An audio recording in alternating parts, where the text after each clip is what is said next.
Okay, सो हमें लगता है कि आर्टिफिशियल इंटेलिजेंस सारे ह्यूमंस को एक दिन खत्म कर देगी, या फिर worst case scenario artificial intelligence हमें गुलाम बना लेगी। अभी तो हम जिस लेवल की आर्टिफिशियल इंटेलिजेंस की बात करते हैं वो तो दुनिया में अभी आई भी नहीं, लेकिन फिर भी हम ऐसे ही आर्टिफिशियल इंटेलिजेंस के अलग अलग मतलब निकालने लगे। इवन स्टीफन हॉकिंग और इलॉन मस्क जैसे बड़े बड़े लोग हमें एआई को लेकर ऐसे ही डराते रहते हैं, और हमारे खुद एलॉन भैया एआई को डेंजरस बोलने वाले खुद मार्केट में एआई रोबोट लॉन्च करने में लगे हुए। लेकिन ये तो उस टाइप का एआई रोबोट है जो ह्यूमंस के डेली वर्क में काम आ सके। अब आपका बिना टाइम वेस्ट किए अगर मैं ये क्वेश्चन करूं आपसे, अगर एआई इंसानों को खत्म करने की ताकत रखती है तो फिर हमें एआई बनाना ही क्यों है?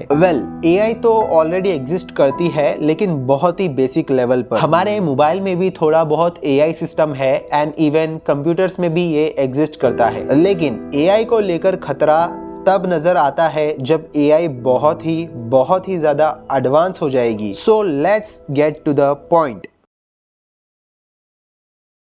आर्टिफिशियल इंटेलिजेंस को एग्जिस्टेंस में लाना हम ह्यूमंस की एक्चुअली एक मजबूरी है, और एक टाइम ऐसा आएगा एआई दुनिया में आकर रहेगी। If you are thinking how, देखो पहले इंसान सिर्फ अपने पैरों पर चलते थे, फिर हमने धीरे धीरे एनिमल्स का यूज किया, फिर थोड़ा और एडवांस होने के लिए हमने साइकिल्स इन्वेंट किए, फिर और थोड़ा एडवांस होने के लिए हम मशीन्स पर आ गए, फिर स्पीड को और बढ़ाने के लिए और कम टाइम में ट्रैवल करने के लिए हम एरोप्लेन तक आ पहुंचे। सो ये हमारी ह्यूमन इंटेलिजेंस है। जस्ट लाइक आर्टिफिशियल इंटेलिजेंस हम सीख के अपने दिमाग लगा के आगे बढ़ते गए। तो ये थी टेक्नोलॉजी जो समय के साथ साथ एडवांस होती गई। एक्चुअली एडवांस होती नहीं गई, हमने टाइम के साथ साथ टेक्नोलॉजी को आगे बढ़ाया। तो हम बेवकूफ लोग बात करते हैं कि एआई हमें खत्म कर देगी। एक्चुअली गौर से देखो चारों तरफ, टेक्नोलॉजी ने हमें आधा तो अभी तक मार भी चुकी है। कंपेयर करो अपने आप को अपने एंसेस्टर से। हम इस टेक्नोलॉजी के बीच कितने एक्चुअली वीक हो चुके हैं। जमीन आसमान का फर्क है हमारे एनर्जी में। हम टेक्नोलॉजी को जितना डेवलप करते जा रहे हैं, एक्चुअली हम उतने ही लेजी बनते जा रहे हैं। तो जब इलॉन मस्क और स्टीफन हॉकिंग जैसे बड़े लोग बोलते हैं once the AI comes it is the end of humanity, maybe they mean this। हम इतना ज्यादा लेजी हो चुके हैं, या फिर हम एक लिमिट रीच कर जाएंगे। हमें आर्टिफिशियल इंटेलिजेंस या फिर सुपर आर्टिफिशियल इंटेलिजेंस का सहारा लेना ही पड़ेगा एक पॉइंट पर आने के बाद। टेक्नोलॉजी को और स्पीड से आगे बढ़ाने के लिए एक पॉइंट पर आने के बाद। तो जब हम उस लेवल की एआई क्रिएट कर देंगे, वो अपना ही दिमाग लगाएगी, और एआई भी खुद जस्ट लाइक ह्यूमंस की तरह शायद हो सकता है नए डिस्कवरीज भी कर दे।